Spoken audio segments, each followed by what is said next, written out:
Assalamualaikum warahmatullahi wabarakatuh. Alhamdulillahilladzi qala fi kitabihil karim. A'udzubillahi minasyaitonir rajim. Bismillahirrahmanirrahim.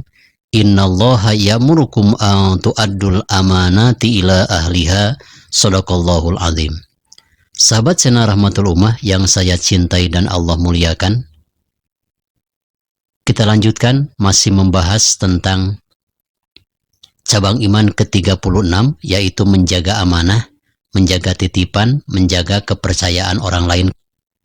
Para pengemban amanah seperti para pemimpin mulai dari tingkat RT sampai tingkat yang paling atas, yaitu presiden, bahkan wakil-wakil rakyat, mereka lah pengemban amanah rakyat yang harus dilaksanakan dengan sesungguhnya. Ketika Anda disumpah di atas kepala Anda adalah kitab suci Al-Quran, ketika Anda melanggar sumpah, melanggar amanah, melanggar janji yang telah dijanjikan kepada Anda sekalian ketika berkampanye, maka tunggulah siksa Allah sangat pedih terhadap orang-orang yang melanggar amanah. Sahabat channel Rahmatul Ummah yang saya cintai dan Allah muliakan, Allah Subhanahu wa Ta'ala berfirman dalam surat An-Nisa ayat ke-58 seperti yang telah saya bacakan tadi di awal khutbah, yaitu sesungguhnya Allah Subhanahu wa Ta'ala memerintahkan kepada kalian untuk melaksanakan amanah kepada ahlinya. Asbab nuzul atau sebab-sebab turunnya surat An-Nisa ayat ke-58 ini menerangkan tentang betapa jujurnya baginda Rasul, betapa amanahnya baginda Rasul. Bagaimana kronologis daripada kejadian asbab nuzul turun ayat surat An-Nisa ayat ke-58. Pada tahun ke-8 Hijriah, baginda Rasul dari Madinah kembali berangkat ke negara Mekah. Karena beliau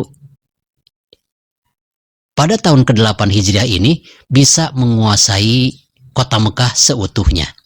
Yang dulu kota Mekah dihuni oleh orang-orang kafir yang tidak mau menerima ajaran agama Islam yang dibawa oleh baginda Rasul.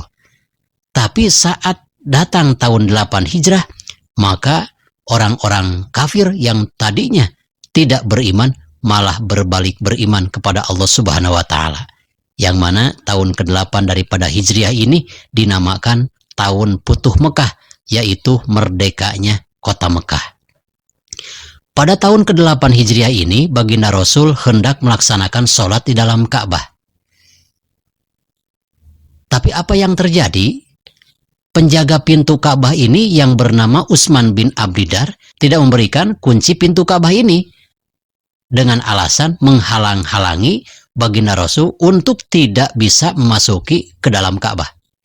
Akhirnya baginda Rasulullah SAW memerintahkan kepada menantunya yang bernama Sayyidina Ali karramallahu wajhah agar mengambil kunci Ka'bah ini dari penjaganya yang bernama Utsman bin Abdidar. Lalu baginda Ali radhiyallahu taala anhu menghampiri Utsman bin Abdidar. Kata Sayyidina Ali, mungkin kedatanganku engkau telah mengetahui apa maksudnya. Aku ingin mengambil kunci Ka'bah karena baginda Rasul hendak melaksanakan sholat dalam Ka'bah. Lalu karena merasa takut berhadapan dengan Sayyidina Ali, akhirnya kunci Ka'bah itu diberikan kepada Sayyidina Ali. Lalu Sayyidina Ali mendekati pintu Ka'bah dan dibuka, langsung baginda Rasulullah SAW masuk ke dalam Ka'bah. Yang mana sejak tahun ke-8 Hijriah ini Ka'bah sudah dibersihkan daripada berhala-berhala sesembahan orang-orang kafir Quraisy. Beliau dalam Ka'bah melaksanakan sholat sunat 2 rakaat. Tidak ada berhala satupun karena sudah dihancurkan oleh sahabat-sahabat Nabi. Setelah beliau melaksanakan sholat sunat 2 rakaat di dalam Ka'bah, lalu baginda Nabi keluar dari Ka'bah. Saat keluar dari Ka'bah, Jibril datang menemui baginda Rasulullah SAW, yang mana Jibril ini turun kepada baginda Rasul menyampaikan wahyu surat An-Nisa ayat ke-58. innallaha ya'murukum an tu'addul amanati ila ahliha. Tujuannya, baginda Rasul diperintahkan oleh Allah Subhanahu wa taala untuk menyampaikan amanah orang yang berhak menjaga pintu Ka'bah ini agar tidak diganti, tetap Utsman bin Abdidar. Lalu baginda Rasulullah SAW setelah mendapatkan wahyu dari Allah untuk menyampaikan hal tersebut kepada Utsman bin Abdidar, maka dipanggillah Sayyidina Ali. Wahai Ali, tolong kunci Ka'bah ini berikan kembali ke Utsman bin Abdidar. Sayyidina Ali bertanya, mengapa harus diberikan kembali kepada Utsman bin Abdidar? Kan dia itu orang kafir. Baginda Rasul menjawab, Allah memerintahkan agar aku menyampaikan kunci ini tetap kepada Utsman bin Abdidar.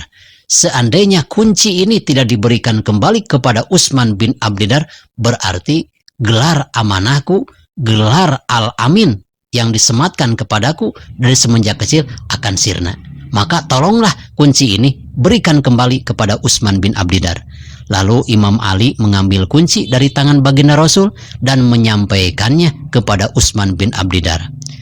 Setelah bertemu dengan Utsman bin Abdidar, Sayyidina Ali radhiyallahu ta'ala anhu bersabda, wahai Utsman bin Abdidar, aku mohon maaf yang sebesar-besarnya. Saat aku mengambil kunci dari tanganmu, aku memaksa. Tapi sekarang kunci ini diperintahkan oleh Allah, diperintahkan oleh Rasulullah untuk dipegang kembali olehmu. Dan banggalah pada hari ini karena engkau menerima amanah dari Allah untuk menjaga pintu Ka'bah ini, sampai-sampai Allah Subhanahu wa taala menurunkan wahyu yang telah diterima oleh baginda Rasulullah Shallallahu alaihi wasallam. Karena Utsman bin Abdidar ini sangat tertarik dengan amanahnya, dengan kejujuran baginda Rasulullah SAW, akhirnya Utsman bin Abdidar ini memeluk agama Islam, bersahadat di depan baginda Rasul, bersahadat di depan Sayyidina Ali. Asyhadu alla ilaha illallah wa asyhadu anna Muhammadar Rasulullah. Sehingga baginda Rasul tersenyum bangga melihat Utsman bin Abdidar memeluk agama Islam, tidak secara dipaksa dan tidak secara ditawan dalam peperangan. Ini dengan rela hati karena tertarik dengan kejujuran dan keamanahan baginda Rasulullah Shallallahu alaihi wasallam. Sehingga sabda baginda Rasul, Sadinul Ka'bah Utsman bin Abdidar wa auladuhu. Tetap yang menjaga pintu Ka'bah ini harus Utsman bin Abdidar. Apabila Utsman bin Abdidar meninggal dunia, diganti oleh anaknya, anaknya meninggal dunia, diganti oleh cucunya, dan seterusnya. Sehingga sampai sekarang pun, menurut satu hikayat, penjaga pintu Ka'bah ini, juru kunci pintu Ka'bah ini adalah keturunan-keturunan daripada Utsman bin Abdidar. Itulah salah satu keamanahan, kejujuran baginda Rasulullah Shallallahu alaihi wasallam. Mudah-mudahan keamanahan Rasul ini bisa menjadikan suri tauladan bagi kita sekalian dan patut kita tiru. Hadanallahu wa iyyakum wal afu minkum. Wassalamualaikum warahmatullahi wabarakatuh.